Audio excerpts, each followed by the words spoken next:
2015, the Ukulele Orchestra of Great Britain celebrates 30 plucking years of sweet strumming. Since the 1980s, the ensemble of as many as 8 musicians has taken the ukulele's small sound and made it a big deal with sellout performances around the world. Heather Longley speaks with orchestra musician Peter Brook Turner about the band's informal beginning. Turner talks about how the pop culture bonsai guitar fits in with fine arts performing. He also discusses the orchestra's extensive catalog of songs and its trademark humor. The orchestra seems heavily built on the DIY aesthetic. Was that the plan all along when the orchestra started, to kind of do it yourself? Yes, I think the band actually started in the 1980s. I didn't join until about 1995, but it was just kind of, we wanted to do something a bit left field. There weren't many people who played the ukulele. It was just a bunch of friends getting together to rehearse every Wednesday evening at a house in London. And every now and then we would do a little concert in a pub, and, for sort of $10 or something like that, just purely for fun. And then I think it was about the year 2000, really, when broadband internet arrived, that the people who did have left field taste could stay much more in touch with each other. So a lot of ukulele players are quite techie people. So there were very soon lots of people watching ukulele videos on YouTube. And like all of our stuff was put on YouTube. And a lot of people watched it. And we just found we started to get, we just found we were starting to get asked to go and play first in the United Kingdom, then in Germany, and then we went to Japan in 1994, and so it really just started to build up, and it hasn't stopped, really. Where do you think the ukulele orchestra fits into a fine arts scene of performing arts centers? I don't know. Are you saying that it's the performing arts centers sort of shouldn't have a ukulele orchestra, or it's a bit too wacky or weird? Or Well, I'm definitely not saying they shouldn't be. I suppose a lot of people think fine arts may be something a little more less accessible or less pop culture-y. Yes. And now that the uke orchestra has really hit its stride, it's just interesting that, and great that, it's being viewed as a fine arts group. Yes. Well, I think that's because our agent in the States, he kind of has put us in those sort of places. We play almost always in theatres. And I think these days music is a lot more eclectic, and the umbrella has widened a lot more. So just as, once upon a time, the classical guitar was not considered really a proper musical instrument in the 20s, and then you had sort of someone like Segovia who made it an acceptable part of the classical instrument canon. The same is true of the ukulele. We were invited to play a famous series of concerts about 6 or 7 years ago called the BBC Proms, where we played some pieces by Saint-Saëns, Danse Macabre, which is a well-known piece.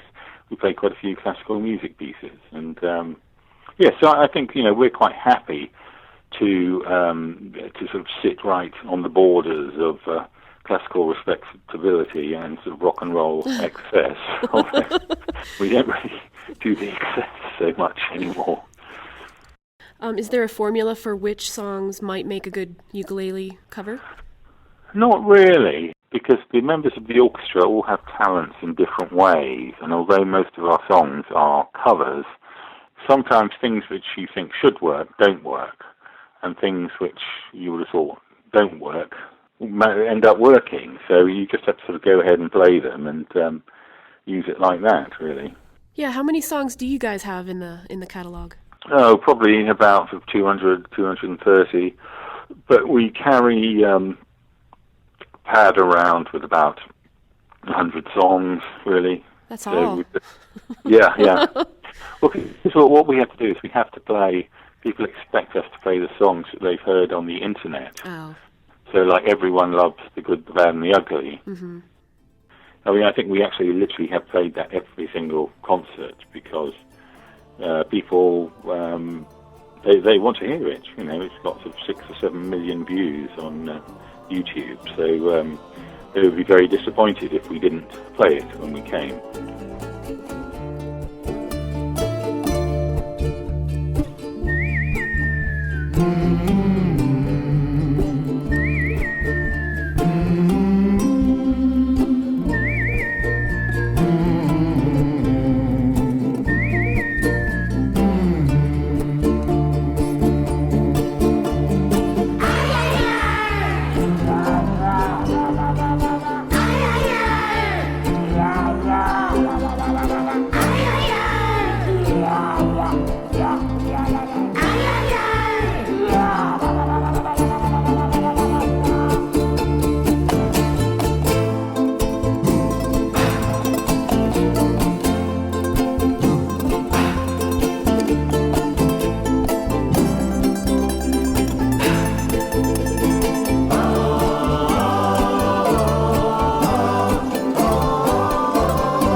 Do you guys have groupies?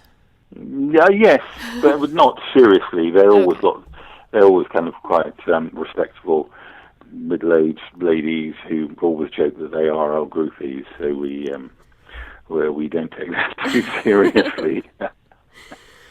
Well, it's obvious that humor is a big.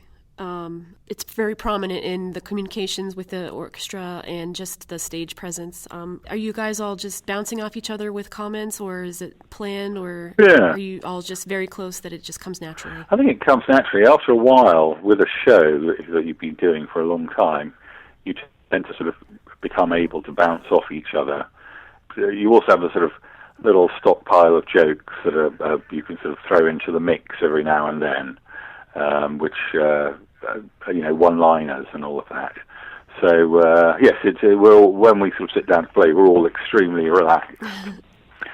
What do you think, or what might be some misconceptions of the ukulele and its handlers, and what might the orchestra have done to disprove or update those misconceptions? I don't know. I think we just really just kept going. So the bald facts are when you go somewhere, you're faced with the theatre, and you have to, people will either buy those tickets or they won't. So the fact that we've managed to do that consistently for 20 years and all over the world in sort of different territories is, I think we sort of proved everyone wrong, really. Longevity is key, really. The Ukulele Orchestra of Great Britain serves up an assortment of music, along with generous helpings of humor, October 13th, 2015 at Penn State's Eisenhower Auditorium. For tickets or information, visit cpa.psu.edu or phone 800-ARTS-TIX.